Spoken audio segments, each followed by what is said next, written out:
तुम्ही आता जो उल्लेख केला त्यावरच मला हं, एक्सटेंड करावं असं वाटेल, की रोज एक नमस्कार हं.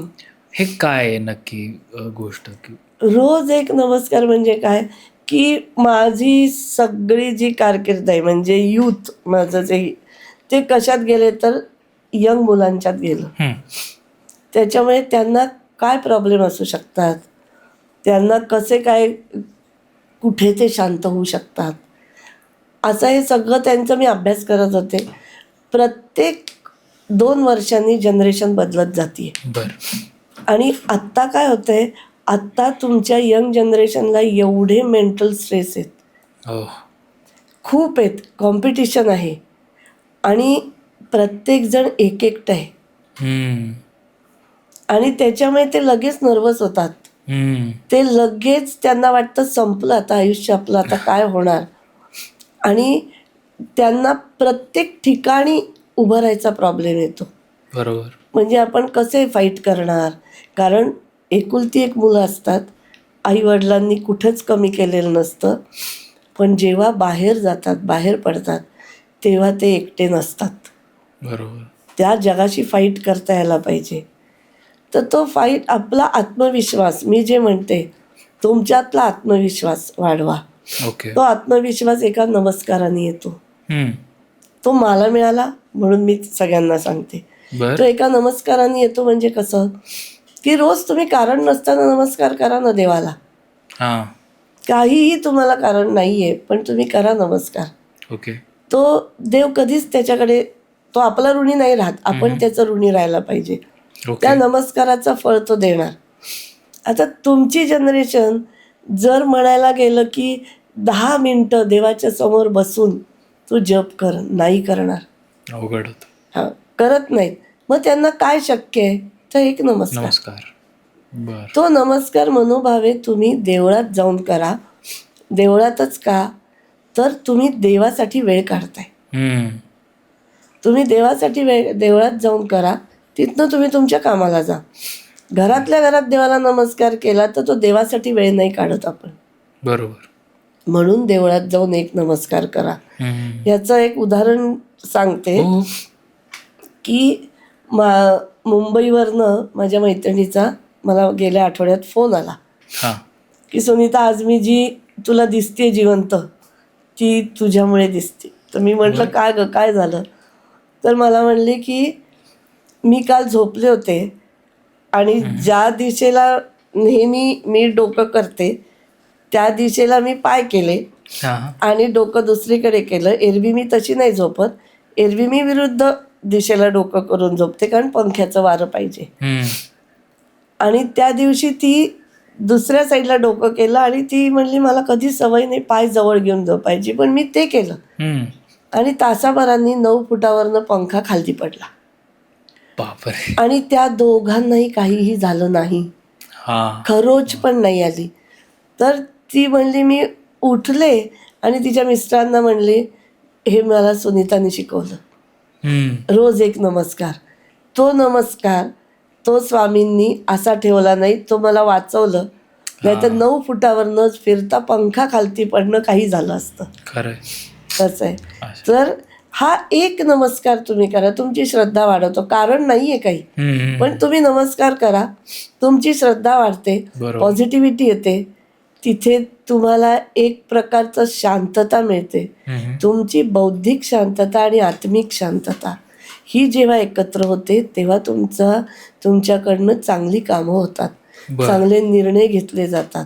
हं, हं. त्याच्यासाठी तो एक नमस्कार असला पाहिजे. असला पाहिजे. म्हणजे अगदी 2 वर्षाच्या मुलालाही सांगावं. हं, हं. मी माझ्याकडे येणाऱ्या जे काय स्वामींच्या कृपेने ज्यांना झाली आहेत लहान बाळं, त्यांना सगळ्यांना सांगते, की तुमच्या मुलाला रोज नमस्कार करायला शिकवा. हं. आत्ता तर त्याला काहीच कारण नाही आहे.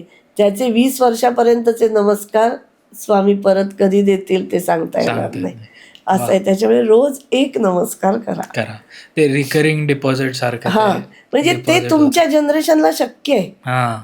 बाकीच्या वेळेला ते काय म्हणतील ते त्यांना लागतं, कारण लागतं का करायचं. हो.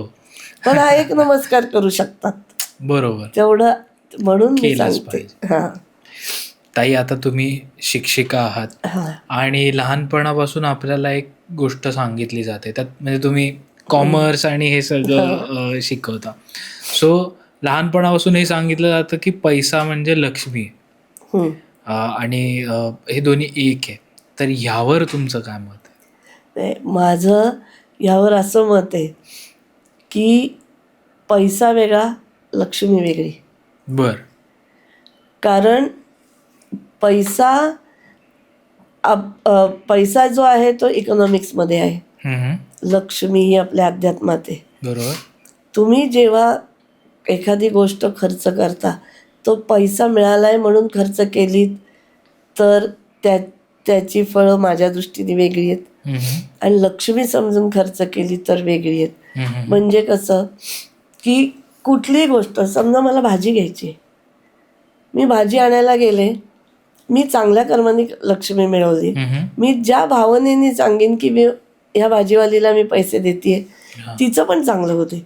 ही लक्ष्मी आहे, ही लक्ष्मी आहे. तर ती लक्ष्मी वृद्धिंगत होते. पैसा बरं. संपतो, लक्ष्मी वृद्धिंगत होते. बर. आपल्याकडे लक्ष्मीला तर स्त्री, म्हणजे आपल्याकडे तर स्त्रीलाच लक्ष्मी मानतात. हो. इतकं आपल्याकडे महत्त्व आहे. त्याच्यामुळे जेव्हा तुम्ही पैसा खर्च करता हम्म. तेव्हा ती जी भावना आहे, ती भावना म्हणजे लक्ष्मी. लक्ष्मी. बर. त्या भावनेने तुम्ही केलात तर समोरच्याला पण लक्ष्मी मिळेल हम्म. आणि तुम्हाला पण मिळेल. वा. म्हणजे करोडो रुपये तुमच्याकडे आहेत पण मनःशांती नाही, काय उपयोग. तर ती लक्ष्मी नाही. आणि तुमच्याकडे 1000 रुपये आहेत पण तुम्हाला मनःशांती आहे, तर ती लक्ष्मी आहे. वा वा. असं आहे. असं आहे.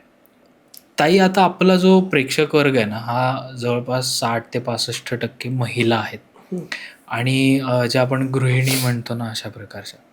आणि या खूप गोष्टी करतात, म्हणजे स्वामींची सेवा असेल किंवा इतर कुठल्याही देवतांची सेवा करणं आणि हे करणं. पण त्यांच्या अशा प्रकारच्या कमेंट्स असतात ना, की आम्हाला कधी रिझल्ट्सच मिळत नाहीत किंवा रिझल्ट्स येत नाहीत. तर त्यावर तुम्ही काय सांगाल किंवा त्यावर तुम्ही काय उपदेश कराल? त्यावर मी, म्हणजे माझं असं म्हणणं आहे की परत की हे असं की तुमचा देव कुठला आहे बर. हे तुम्हाला कळलं पाहिजे. बर. म्हणजे तुम्हाला लक्ष्मीची साधना करून पैसे मिळणार आहेत किंवा मनःशांती मिळणार आहे, हम्म. उत्तरं मिळणार आहेत, का पांडुरंगाची केली पाहिजे, बर. का गणपतीची केली पाहिजे, कुठली देवाची आराधना करायची, हम्म. कुठल्या संतांची आराधना करायची, हे तुम्हाला कळलं कळालं पाहिजे. पाहिजे.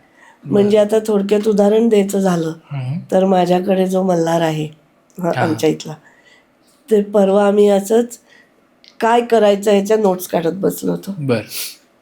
त्यांनी लिहिलंच आहे सगळं, त्याचं हँडरायटिंगमध्ये सगळं लिहिलं आणि मला म्हणला, आता माझं सांगा काय आहे ते. माझ्या हँडरायटिंगवरनं काय तुम्हाला कळतंय ते सांगा, मी कुठल्या देवाचं करायचं. हा. तर मी त्याला सांगितलं, तू देवाचं नाही करायचं, तू संतांचं करायचं. बर. हा फरक आहे की तुम्हाला पोचायचे देवापर्यंतच आहे, हम्म. तुमच्या इष्टदेवतेपर्यंतच पोचायचंय, ओके. पण त्याचे मार्ग वेगळे आहेत. बर. म्हणून परमेश्वराचं अस्तित्व काही करता नाकारतात काही लोक, हम्म. की आम्ही देवाचं करतो, देव आमचं काहीच करत नाही. असं नाही. तसं नाहीये. देव तुमचं सगळंच भलं करत असतो. बर. असं आहे. डोकं दुखतंय तर पोटाच्या डॉक्टरकडे जाऊ नका, असं आहे. ओके. पण मग ते